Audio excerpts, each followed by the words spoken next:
Okay, I've got all the details of the secret Waiora Co-Governance Committee in the Waikato. Secret because the public are finding it hard to find out what it is and what is it up to. Consultation, it seems, doesn't go far as the general public wanted to. It makes a mockery of suggestions that Chris Luxon and National are getting rid of co-governance. It's alive and well because of National, and it continues as National's in office. Welcome to the program. Are we paying these people to front up, or are we paying them to fly to Wellington to eat their lunch? Should you really lose your career for refusing to take part in a 90-minute lesson about Māori culture? This government doesn't actually have any idea how to get economic growth. Show us what you made of, Prime Minister. Editor-in-Chief with Duncan Garner. Okay, you're with the Editor-in-Chief. Evening, everybody. I'm Duncan Garner. Please subscribe. Helps us stay around. I'm really grateful. Thank you. Co-governance is a phrase that sent shivers up the spines of Kiwis during the Jacinda Ardern years. It came out of three waters, where Māori and Pākehā would share power over water assets. Chris Luxon campaigned on ending the arrangement, but he's misled you at best. He had no idea what he was talking about. In fact, co-governance is not only here, it's flourishing. And if Christopher Luxon knows about it, he's doing nothing to stop it. If he doesn't know about it, then as PM, why not? Is he a principled politician or a man who makes statements at election time just for votes? This is the Waiora Co-Governance Committee in the Waikato. Let me tell you all about it. Let's go. It's the Slam Dunk. Okay, here it is, the work of the Waikato Waiora Co-Governance Committee in all 78 pages, outlining what the co-governance does, the makeup of it, the work it intends to do, who is on it, 78 pages of mass bureaucracy. A co-governance committee set up to run, control and oversee the vast Waikato, Waipapa and Maniapoto rivers and their catchments. This idea that Chris Luxon and this national government would rid co-governance from this land was nothing short of misleading hot air. He had no idea what he was talking about. He knew nothing about the history of what treaty settlements had committed future generations to. And if one word sums up his promise, I'll use the word bullshit. Luxon and his cronies misled you if you thought co-governance was toast. In fact, co-governance is alive and well and on steroids. And in the 78 pages, which have largely been kept from the public, it lays out just what is happening in the Waikato. Firstly, this committee makes it clear it is an equal 50-50 power split on the powerful committee. You won't be able to do anything on, above or under these rivers without this committee agreeing. It makes a mockery of Te Pāti Māoris bleating that Māori are sidelined. Get real. They're 50-50 at the table. Stop lying. This Waiora committee is made up of 10 members. 5 of them are elected from the Waikato Regional Council, 5 unelected iwi representatives from the local 5 iwi trusts. Even the chairmanship is co-governance. It'll be shared, so there's a co-chair arrangement being set up. 1 council member, 1 unelected iwi representative. The deputy chairs will also be appointed again along the co-governance formula. 1 council rep, 1 iwi. The committee will meet quarterly or as required and will submit its recommendations to the Waikato Regional Council for approval. The council will either approve the project or ask for more work to be done. Make no mistake, it's a powerful committee, and the 5 unelected hold huge sway as they sit at the table with elected councillors who have a direct line to the full council, of course. This is co-governance in action.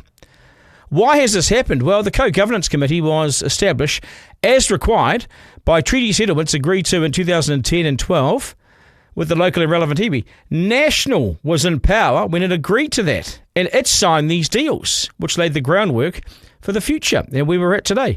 It agreed to this future co-governance way back then. Now it's playing out. It's all very well National saying now it doesn't support co-governance, but when it signed it off, these deals with Central North Island iwi in 2010 and 12, it agreed that this would happen in the future. Indeed, it wholeheartedly supported it and passed it into law. It's largely about getting both sides to work together to make decisions over these rivers, and so that iwi knowledge, values and perspectives in the future management of this natural resource is recognised, traditional practices taken into account. Much of this work in setting up the committee and its work that it's doing now has been done behind closed doors, and the public have struggled to get any information on what's going on. They had their first meeting in April, and it lasted 6 minutes. Because when I read the minutes here, the elected councillors failed to show up, and there weren't enough of them for a quorum, so it didn't exist. And the meeting was closed 6 minutes after it started. Not a great start. The iwi reps were there. They were present, just not the elected councillors who failed to show. The management of these rivers has become one giant bureaucracy. Beside this committee, there is also the Waikato River Authority, another 50-50 co-governance committee set up under the Tainui settlement. And there's the Waikato River Cleanup Trust. So more than 30 elected and unelected representatives overseeing these waterways. So the Waikato River, for instance, is not owned by anyone, but it's subject to the co-management agreement between Waikato Tainui and the Crown. Though the Waikato River Authority, that's what manages that. Then there's the separate cleanup trust, and now there's this Waiora Co-Governance Committee over the three rivers. Boy, it gets complicated. Imagine applying for a resource consent for a project on the river. Imagine trying to set up a tourist business or simply do anything that involves these waters. Good luck. Does National even know this is going on when it talks about ending co-governance? Co-governance is alive and well because of them. In conclusion, this report, these minutes, this whole Waiora Committee makes it clear that the Waiora Co-Governance Committee gives practical effect to the treaty by creating a shared decision-making forum where both sides work together with the principles of partnership, participation, equity, and crucially the recognition of rangatiratanga, sovereignty, under the Resource Management Act and the National Policy Statement passed by Labour in 2020. So here's the big question. Given National is about to shake up the Resource Management Act, and it has said the treaty will play less of a part in the new laws, where does it leave this Waiora Co-Governance Committee? Despite all Luxon's talk of ending co-governance, legislation passed by National is the reason we have these co-governance committees in the first place and in place today. And I would doubt they pass a retrospective law now, shutting it all down, it wouldn't work. You could pass a law now, you can't shut that down. It's been passed into law. It'd be impossible. And it would cause a massive backlash from within Māoridom, I would have thought, and rightfully so. Luxon and his mates just need to be honest with the New Zealand public. Your party allowed this, and any suggestions that you lend it are simply a pack of political lies, largely said for political gain. Kiwis are onto it, Mr Luxon. And his National Party now trails Labour in the latest poll and sits at just 32%. If an election was held tomorrow, National would be out. On this Talbot Mills poll, it would be gone. The economy is average. There's grumpiness in race relations, and Luxon, as I have always said, has never been popular. Hasn't had the charm and the charisma to be popular. It won't happen, of course. They should roll them. They should just roll them. It won't happen, of course, but National might be better off doing so. Put in Chris Bishop, Erica Stanford, politicians who stand for something. And they're not wishy-washy. They'll never roll the PM, will they? I'm just giving them food for thought. At 32%, Jenny Shipley was rolled, lost office, gone, 1999. At 32, Luxon's political career ends and National is a one-term government. It's time to stand for something. Time to be honest with the New Zealand public. On the economy, on race relations, on co-governance. We're not silly, we're frustrated and we don't want meaningless slogans. What do you stand for, Mr Luxon? That's my question. Editor-in-Chief with Duncan Garner. Okay, right. Let's do some letters to the editor. Isaac, come in, sir. How are we? Bang. Not too bad, man. How are you? Good, mate. Good, mate. There's a couple there. There's one I've brought across from YouTube. There's some feedback there from YouTube and this one as well. You go for it. Sweet. This first one is an email. Came through from Michael, who I assume is the same Michael that spoke to us or that sent an email through on yesterday's episode. And he says, "Hi, Duncan. Here's a good one for you to bring up. This is factual," in all caps, so he's serious here. Given to me in private back then, 2016, by the chairman of the Waikato Regional Water Council, then was Stu Husband. John Key, who had agreed to it, had told the Waikato Regional Water Council to keep quiet about this. Tokoroa Putaruru Iwi Ruakawa have a 25-year contractual deal with a Chinese company paying $2 million per year, $1.5 million per year to Ruakawa Iwi, plus another $500,000 per year to Tokoroa Community Trust Centre. Ruakawa are selling Putaruru Blue Spring water using Waikato Regional Council pipes to be bottled. Keep up the outstanding work you're doing. Best regards, Michael. Yeah, so what that's all about, that's they bottle the water. So we have this, the Putaruru Spring is one of the most amazing springs. I think Coca-Cola Amatil, that's who bottles it. And that's the pump water. You know, the pump we pay $4 or $5 for? Yeah, that's it there. Yep. And so, of course, those companies, Chinese companies, the big companies come in and they pay $2 million here. It's cheap for what they're getting.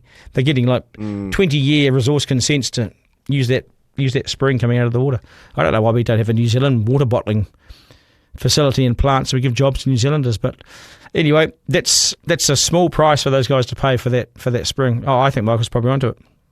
Yeah. Read this one. This one's interesting. Yeah. This is a comment on the YouTube. It says, during my tenure at the University of Auckland in a senior role, working closely with the Vice-Chancellor and leadership boards, I observed systemic racism and sexism directed towards white males. Such attitudes were deeply embedded in the university's culture. Casual racist and sexist remarks about white men were commonplace in meetings, often met with laughter and seemingly encouraged. I found the management's behaviour, particularly from an all-female leadership group that openly expressed disdain for white males, deeply troubling, ultimately leading to my departure. Additionally, Māori leadership enjoyed significant privilege and actively reinforced it. I frequently received requests from Māori leaders to exclusively hire Māori contractors for roles that were not specific to any group, further perpetuating discriminatory practices. The university's policies appeared to align with Agenda 2030, showing a clear preference for females and minorities in hiring and promotions, making opportunities for white males scarce. Yeah, so that's in response to what we did yesterday as regards the Auckland University hiring Māori graduates only, the Māori graduate employment program. So that does not surprise me out of a university. I mean, it's all sort of do-gooded, box-ticking. And I think that's where the term pale male stale might have come from, those sort of university groups that see us as evil in some way. Awfully evil. Come on.